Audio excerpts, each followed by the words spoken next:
Hello friends and welcome to SK adventures. दोस्तों, साल 1940 अभी तक भारत आज़ाद तो नहीं हुआ था, लेकिन फिर भी मुंबई एक बहुत ही खामोश और दिलचस्प शहर था। दूर दूर तक यहाँ पर बड़े क्राइम्स का कोई तस्वुर नहीं था। शायद इसीलिए ही लोग भारत के कोने कोने से इस कभी ना सोने वाले शहर यानी मुंबई देखने के लिए आते। लेकिन आने वाले कुछ सालों में मुंबई का नक्शा ही बदलने वाला था। मुंबई शहर में भारत की आज़ादी से पहले ही मुंबई अंडरवर्ल्ड ने अंगड़ाई लेनी शुरू कर दी थी। इनमें 3 लोग ऐसे थे जिनके हाथों में अगले 40 साल तक मुंबई अंडरवर्ल्ड की परवरिश होने वाली थी। मानो इनके हाथ की लकीरों में मुंबई पर राज करना लिखा था। करीम लाला, वर्दा राजन मुदालियार और हाजी मस्तान। 1940 से 1980 तक मुंबई में इन तीनों के नाम का सिक्का चलता था। इन तीनों के मुंबई में होने से यहाँ पर क्राइम्स तो शुरू हो चुके थे, लेकिन मुंबई कभी खून खराबे की जगह नहीं बना।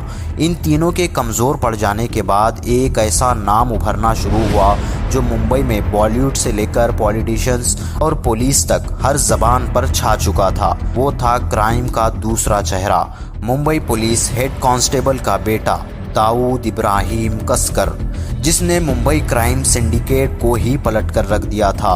1980 से 1990 तक मुंबई अंडरवर्ल्ड अपने पीक पर पहुंच चुका था। मुंबई की आम जनता से लेकर बड़े बिजनेसमैन लोगों तक हर कोई उनकी दादागिरी और बढ़ते क्राइम से परेशान था। लेकिन मुंबई में अंडरवर्ल्ड की शुरुआत क्यों हुई? अगर शुरुआत हो भी गई तो इतने लंबे वक्त तक इसको क्यों नहीं रोका गया? आइए जानते हैं आज के इस वीडियो में।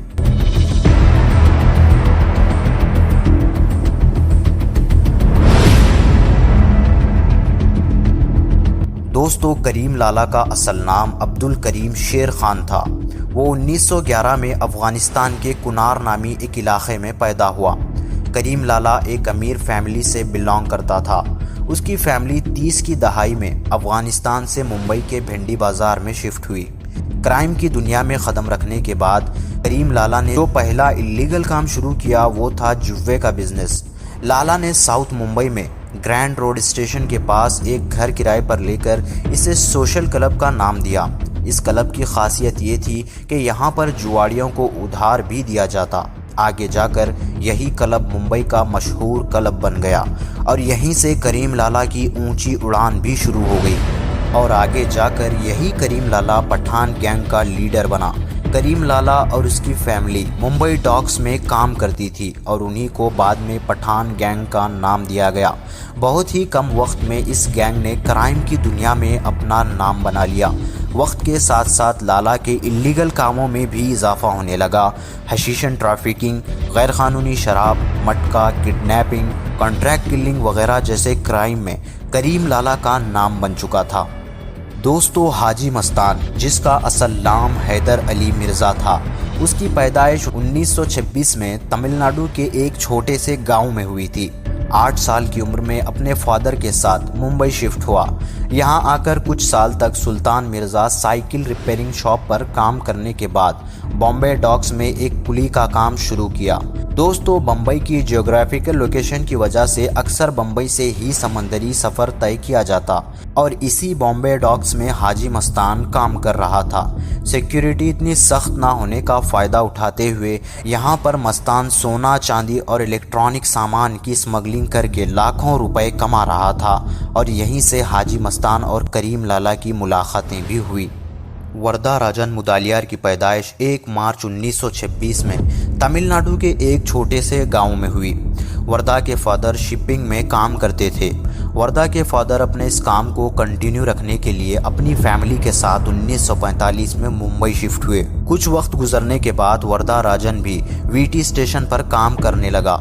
वर्दा के क्राइम्स की शुरुआत चोरी और इलीगल शराब की तस्करी से होती है।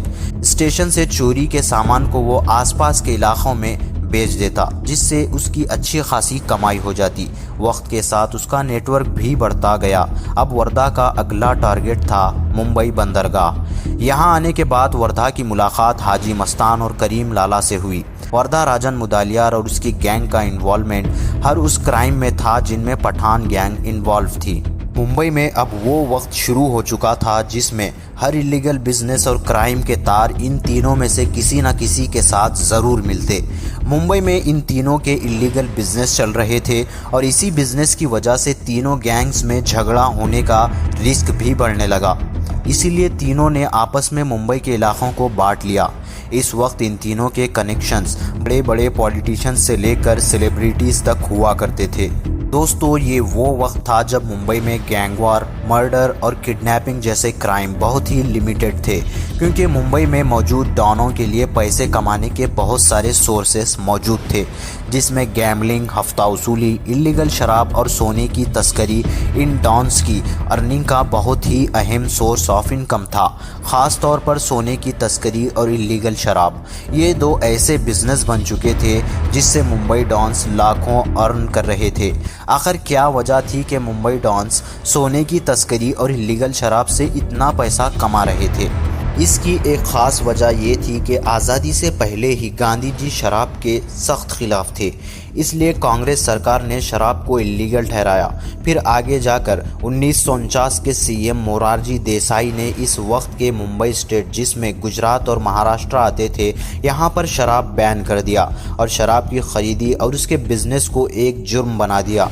शराब को इलीगल बनाना और शराब की दुकानों पर पाबंदी लगाना मुंबई अंडरवर्ल्ड के सामने एक बहुत ही बेहतरीन अपॉर्चुनिटी थी जिससे वो पैसा बना सकते थे, क्योंकि अब गवर्नमेंट की जानिब से शराब तो बैन हो चुकी थी। इसी वजह से ये लोग या तो खुद कच्ची शराब बनाकर बेचते या फिर इलीगल शराब की तस्करी करते। ये बिज़नेस महाराष्ट्र और गुजरात में बहुत ही तेज़ी से फैलने लगा, जिससे उनकी अच्छी खासी अर्निंग हो जाती। इसीलिए उस वक्त तक ये लोग पैसा कमाने के लिए बड़े क्राइम्स पर डिपेंड नहीं थे। इसके अलावा बहुत सारे ऐसे फॉरेन गुड्स थे जिन पर गवर्नमेंट ने बैन लगा रखा था, या फिर वो सामान एक लिमिटेड क्वांटिटी में आता था। यही वजह थी कि मुंबई डॉन ऐसी चीज़ों की तस्करी करके अच्छा खासा पैसा बना रहे थे। इसके अलावा सोने चांदी पर भी बहुत ज़्यादा टैक्स हुआ करता था। इसी वजह से सोने चांदी की ब्लैक मार्केटिंग से भी ये लोग बग़ैर किसी मेहनत के पैसा कमा लेते। उस वक्त के पुलिस भी इन स्मगलर्स और शराब के व्यापारियों को नहीं रोकती, क्योंकि पुलिस को भी इनसे अच्छा खासा अमाउंट मिल जाता। शायद इसीलिए पुलिस इन डॉन्स को अभी तक इग्नोर कर रही थी।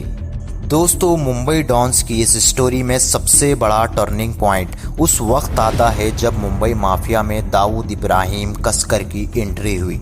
दाऊद की एंट्री से अब मुंबई में बहुत कुछ बदलने वाला था। दाऊद की पैदाइश महाराष्ट्र के रत्नागिरी में 26 दिसंबर 1955 में हुई। आपको जानकर हैरानी होगी कि दाऊद के फादर इब्राहिम कसकर मुंबई पुलिस हेड कांस्टेबल थे। इसीलिए दाऊद का बचपन मुंबई के डोंगरी इलाके में गुजरा और यहीं से दाऊद के क्राइम का सफ़र भी शुरू हुआ। डोंगरी में रहते हुए दाऊद ने खुद की एक अलग गैंग बना ली और यही गैंग आगे जाकर डी कंपनी कहलाई। दाऊद चाहता था कि वो तीनों डॉन्स यानी करीम लाला, हाजी मस्तान और वर्धा राजन से उठकर खुद का एक एम्पायर बना सके, अपने नाम का लोहा मनवा सके। और ये करने के लिए दाऊद के रास्ते की सबसे बड़ी रुकावट थी करीम लाला की पठान गैंग, हाजी मस्तान और वर्धा राजन मुदालियार। अब दाऊद को इनसे पंगा लेना था, इसीलिए दाऊद ने अपनी 2 लोगों को इलीगल धंधे के लिए हाजी मस्तान के एरिया में डिप्लॉय किया और हाजी मस्तान को ये बात बिल्कुल भी मंजूर नहीं थी। हाजी मस्तान ने करीम लाला की पठान गैंग के मदद से दाऊद के दोनों आदमियों को मारकर बुरी तरह जख्मी कर दिया। जब दाऊद को ये बात मालूम हुई तो वो बुरी तरह तिलमिला उठा। दाऊद ने हाजी मस्तान से बदला लेने का प्लान बनाया और इत्तेफाक से 1974 में दाऊद को खबर मिली कि हाजी मस्तान के 5 लाख रुपए को एक टैक्सी के ज़रिए भेजा जा रहा है। फिर क्या था, दाऊद ने अपने डी कंपनी के मेंबर्स के साथ मिलकर फील्डिंग लगाई और टैक्सी से 5 लाख लेकर फरार हो गया। लेकिन बाद में मालूम हुआ कि वो पैसे हाजी मस्तान के नहीं बल्कि मेट्रोपॉलिटन बैंक के थे। लेकिन चोरी तो बहरहाल हो चुकी थी और ये उस वक्त की एक बहुत बड़ी चोरी थी और यहाँ पुलिस का इन्वॉल्वमेंट तो होना ही था। और इत्तेफाक से इस केस को कोई और नहीं बल्कि दाऊद के फादर इब्राहिम कसकर हैंडल कर रहे थे। दाऊद और उसकी गैंग के लोगों को अरेस्ट किया गया और यहाँ पर दाऊद और पुलिस के बीच एक खुफिया मीटिंग हुई। मीटिंग में ये डील तय की गई कि दाऊद पठान गैंग की सारी इंफॉर्मेशन पुलिस तक पहुंचाएगा और मुंबई से पठान गैंग का खात्मा करने में पुलिस की मदद करेगा। दाऊद के सामने ये एक बना बनाया प्लान था। दाऊद ने फौरन इसे एक्सेप्ट कर लिया। वो तो यही चाहता था कि किसी तरह पठान गैंग का सफाया हो जाए। इस काम को निपटाने के लिए दाऊद के पास एक बंदा था, वो था इकबाल नातिक। इकबाल नातिक और दाऊद ने मिलकर पुलिस को पठान गैंग की एक्टिविटीज़ और लोकेशन के बारे में इंफॉर्मेशन दी। यहाँ से पठान गैंग का डाउनफॉल तो शुरू हो चुका था, लेकिन अंदर ही अंदर दाऊद पावरफुल बनता जा रहा था और दाऊद के कॉम्पिटिटर्स भी बगैर किसी ज़्यादा मेहनत के मैदान से उखड़ने लगे थे। 1970 की दहाई में एक एक करके पठान गैंग के लोग या तो पकड़े गए या फिर इनकाउंटर में मारे गए। इसी दौरान हाजी मस्तान को भी सलाखों के पीछे धकेल दिया गया। करीम लाला और वर्धा राजन मुंबई से फरार हो चुके थे। अब मुंबई में सिर्फ दाऊद का राज था। इलीगल धंधे जो पहले कभी पठान गैंग और दूसरे डॉन्स के हुआ करते थे, अब उसको दाऊद संभालने लग गया था और कुछ ही वक्त में दाऊद की डी कंपनी पठान गैंग से भी आगे निकल चुकी थी। दोस्तों, दाऊद तो मुंबई का इकलौता पावरफुल डॉन था और अपने भाई के खून का बदला लेने के लिए वर्धा राजन के खास आदमी और चेंबूर गैंग का लीडर राजन नायर से कांटेक्ट किया और समद खान के वफादार आमिर ज़ादा का बम्बई सेशन कोर्ट के बाहर खुलेआम कत्ल कर दिया। आलमजेब खान ये वही आदमी था जिसने अपने लोगों के साथ मिलकर दाऊद के खास आदमी इकबाल नातिक का कत्ल किया था। अमीर ज़ादा के मरने के कुछ ही दिनों बाद समद खान के आदमियों ने 21 सितंबर 1983 को राजन नायर को भी बुरी तरह शूट कर दिया। राजन नायर को पठान गैंग के हुक्म पर शूट करने वाले इस आदमी का नाम अब्दुल कुंजू था। राजन नायर का एक राइट हैंड था राजन निकलजे, जिसको छोटा राजन के नाम से भी जाना जाता था। राजन निकलजे अपने गुरु के मरने पर बदले की आग में जल उठा। अब वो अब्दुल कुंजू की तलाश में था। वक्त गुजरता गया। एक दिन कुंजू मैदान में क्रिकेट खेल रहा था। तब राजन निकलजे वहां पहुंचकर कुंजू का भी काम तमाम कर दिया और इस तरह राजन निकलजे राजन नायर की गैंग का लीडर बन गया। इस पूरी स्टोरी में पठान गैंग का लीडर और करीम लाला का भतीजा समद खान बहुत ही होशियारी से पठान गैंग को लीड कर रहा था और ये बात दाऊद इब्राहिम कसकर को पसंद नहीं थी, क्योंकि समद खान ही वो बंदा था जिसने इकबाल नातिक और राजन नायर को मरवाया था। मतलब कि दाऊद की अदालत में उसका मरना भी ज़रूरी हो चुका था। अब्दुल कुंजू को मारने वाला राजन निकलजे उर्फ छोटा राजन दाऊद की नज़र में एक परफेक्ट बंदा था जो समद खान का गेम ओवर कर सकता था। फिर क्या, दाऊद ने राजन निकलजे को अपने गैंग में शामिल होने का ऑफर दिया, जिसको राजन निकलजे ने एक्सेप्ट कर लिया। अब दाऊद ने चाल चली और अपनी गैंग के खास लोग बाबू रेशम, रामा भाई नायक और हाल ही में ज्वाइन होने वाले राजन निकलजे को समद खान को मारने का ऑर्डर दिया।